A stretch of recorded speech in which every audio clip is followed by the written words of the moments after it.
Hello everybody, this is ManuS and welcome back to the Eternal set review for Defiance. Time to continue with the Primal cards. I'm back from my holiday trip. The holidays are over, so time to pick up the review. Alright, so first we have Daily Resolve. Some people seem to really like the card, but yeah, the thing is, this card would be really good in, say, Magic, because then there would potentially even be broken.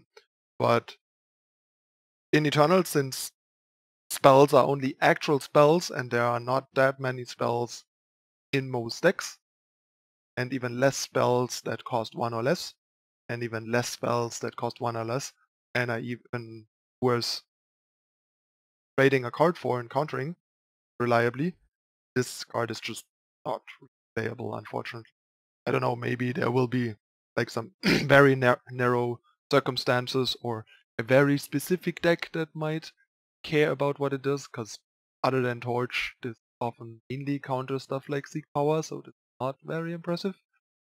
Because there are not that many good like 1 or cost spells in the game.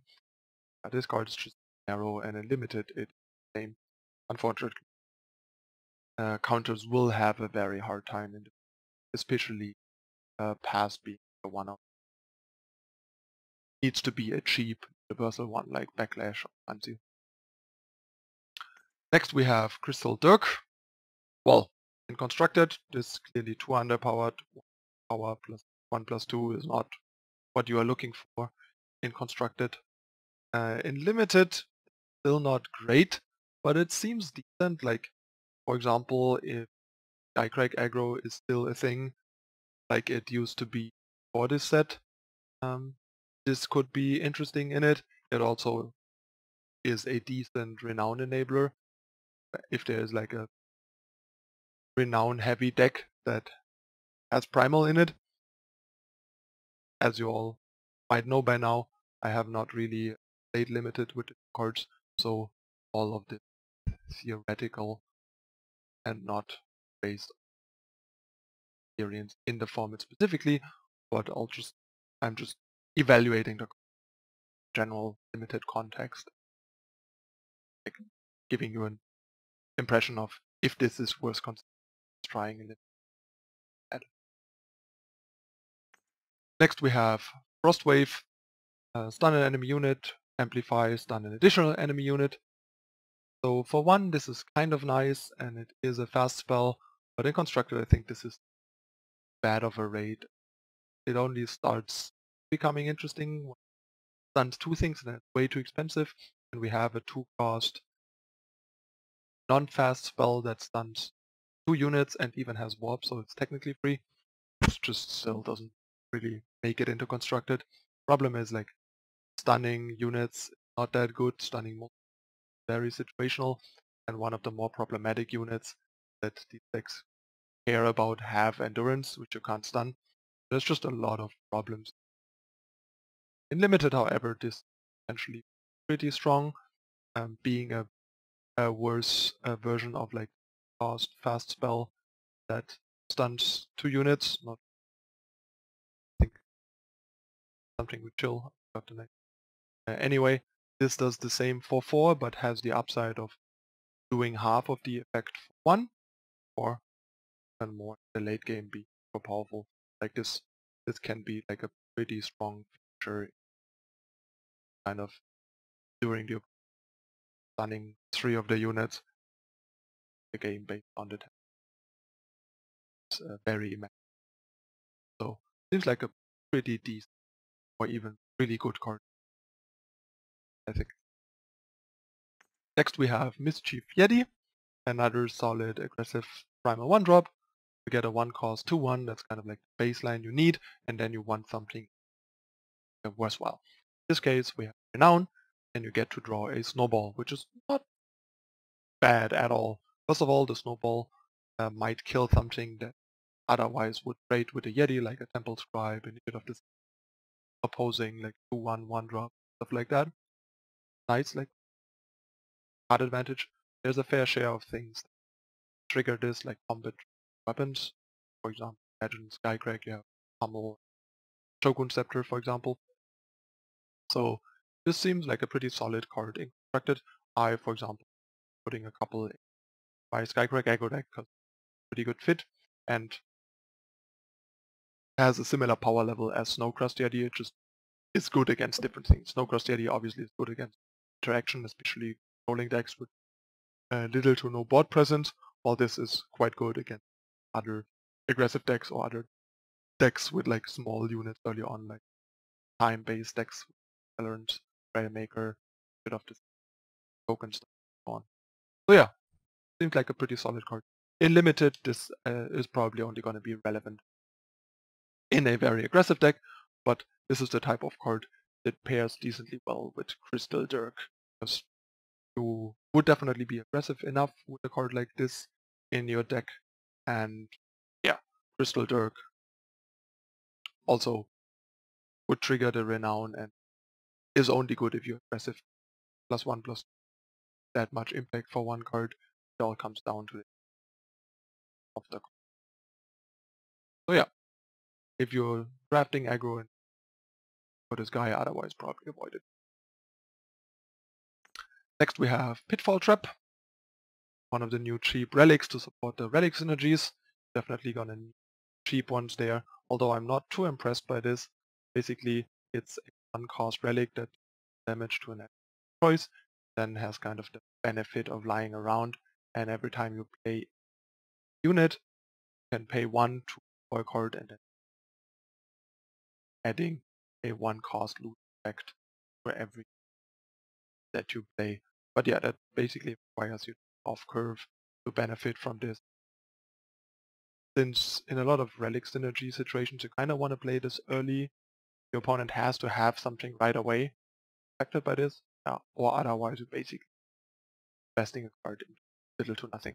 But sure, I mean, if you hit like a 1 or 2 drop with this that dies to it, pops and Aegis, then the card's actually quite amazing. Get something having a relic, occasional free loot. I think it all comes down to how much the relic does in your deck, and also how often you get value out of the summon. If you can't get value out of the summon often enough, just for having a relic, I think it's unlikely to be something constructed can be. Then we have Savagery, Predator's Instinct, Primal, except it costs triple Primal, so it's pretty hard to support, especially early on. But in addition to Killer, we also get Overwhelm, but that's not that big of a deal, especially in Primal, where units aren't that big, so it only matters if you put it on, for example, a time unit, but then you're still kind of risking not being able to play this just so you get Overwhelm, instead of just playing like Predator's Instinct, or even better, Xenon Initiation. I am not impressed by this yet, but it's nice, a nice option to exist. Can go into Primal markets, paired with Dark Return in a similar way as Xenon, although once again lacking the especially high health time units with and much later are those problems. But it's an interesting card to that might pop up here. Major impactful card. And in limited, it's about the same, and triple Primal is even rougher in limited without the constructed. And Predator's Instinct limited to begin with, that was already in a color. Has them at the highest density targets for that sort of effect, so it doesn't seem. Next we have Frost Talisman, another relic for 2 that, yeah, on summon stuns an enemy unit and later power, can pay 7 to card. This is clearly only a limited card for the relic synergy. I think in constructed the immediate impact is low and not worth a card. Effect is way too slow and way too expensive usually. But yeah, but in limited, this doesn't seem too bad. If your deck is quite controlling and slow and cares about the relics, then this can kind of be game win condition engine. And early on the stun is just kind of like bonus. But I think it really comes down to caring enough about a relic once again, and having a deck that A7 a couple times to draw an extra card, because if you're not using the A7 ability, card is. Next we have Consul Huntsman, another renowned target, not the best target for the aforementioned Dirk. 5 killer a whole lot, but this pairs nice some of the bigger red and weapons, and then you can killer down something bigger. That 2 cost 1/3 is okay, not great. If you get enough out of the killer, I can see the card being nice. It's probably better in mid-rangey decks than in aggressive decks because you want to attack and that's on you matters less. Yeah, keep that in mind. Next we have Master Cartographer. 2 cost 2/1 on summon, you get loot card, then card a card. It's a nice utility. It's technically and constructed better than the 1/1 flyer that gives you a second sight for discarding. Trying to reanimator strategy, trying to get cards in your void seems like a better option. The 2/1 is still okay. It's still a bunch of things in constructed. A bit of a clock that cannot be fully ignored, so it's kind of an interesting list that might be interesting for various decks that get cards in their void, but in the big picture, not very like marginal constructed. In limited, is pretty decent. Once again, you can get rid of situational cards or spare power. A 2 cost 2/1 is not terrible, so at least as a filler, this seems fine and limited, but probably not something that you actively want to have in your deck. 2/1 is still like not matching up that and disseminate outside of like dedicated deck building constructed. Really need summoning set something up. Next we have Parry. This card's kinda cool actually, but I constructed I think it's a bit too situational and expensive. Cost tricks are quite problematic, especially damage, and effectively doesn't any to the opponent, so the only match combat. And against like spells, give one of your units +2 health this turn, and it deals 2 damage to an enemy unit. Problem is, with cards like Puncturing Shot, is that dealing 2 damage deals only marginal stuff, like most things, even though drops have 3 health and don't die to this. But it is a pretty cool trick, and like can in combat could easily turn into like for 1 and be like a fairly big blowout. Has this removal potential, and the fact that it is fast rather than slow, like Puncturing Shot I think, is definitely upside here. So effectively cost the unit. Also can like off one of units. You can always, as long as you have a unit, add it as a deal combat. But if you don't have a unit, you can't even play it, so downside. But in limited, this is pretty strong and potentially devastating trick, simply because dealing a whole lot more. And yeah, you also have a lot more combat. Combat plus 3 are much better. Yeah, this seems like a pretty good trick, or even pretty good trick. Particular in aggressive decks, but even in more defensive decks on defense, giving you a good block, a small attacker, maybe fire and stuff like that. Really like the card. Does a lot of things. Probably pretty annoying to play against. There are so many variables. Make combat fully for you. Then we have reinforced power shield, basically fixing Auralian. It's an relic weapon, relic synergies. On summon you gain one of the other 2 Auralian influences, aka Time or Shadow. But yeah, what can I say? It's a relic weapon without attack, so effectively it's like gain 4 health, fix your influence. isn't very good. Sure, you get the relics from it as well, temporarily, which is a problem. It's temporary. So yeah, there's a lot of things.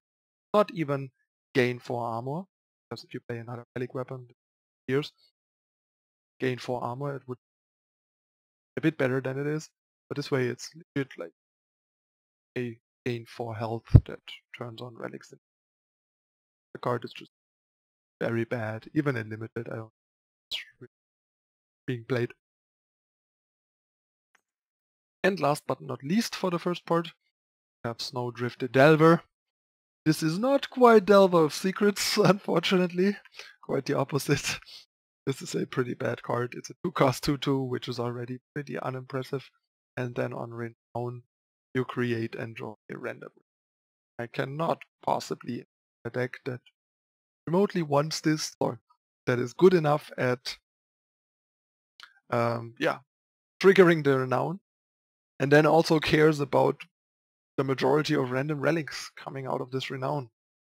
And then you still have invested power and a card in. That's just like also kind of curious. Legendary. So yeah, terrible card. In limited, it is a bit better because it's a bit better. Random relics are a bit better. Average deck's probably also a bit better. Triggering Renown. Yes, I could filler, but that's about it. Like the card is still pretty unexciting in limited, I think. So yeah, this rounds out the review of the first part of the Primal cards. As usual, gonna continue with the rest of Primal and that over the coming days, part per day. Make sure hit the like button if you enjoyed the series and subscribe to the channel, turn on the notification icon, not miss the rest of the series and other Eternal related content. And of course, if you want to further support this channel and EternalTitans.com, consider whitelisting.com and YouTube adblock to free. That would be amazing. Okay, you can also find me over here on social media, Facebook, Twitter, and live streaming on Twitch. I'll plan on some more later, coming days. Make sure to check that out. You can also find all the information in the hyperlink click on, as well as a link. Okay, that's it again for this time. I will be back to the second part of Primal. I'm your host Manuel. I thank you for watching, and I see you tomorrow. Bye.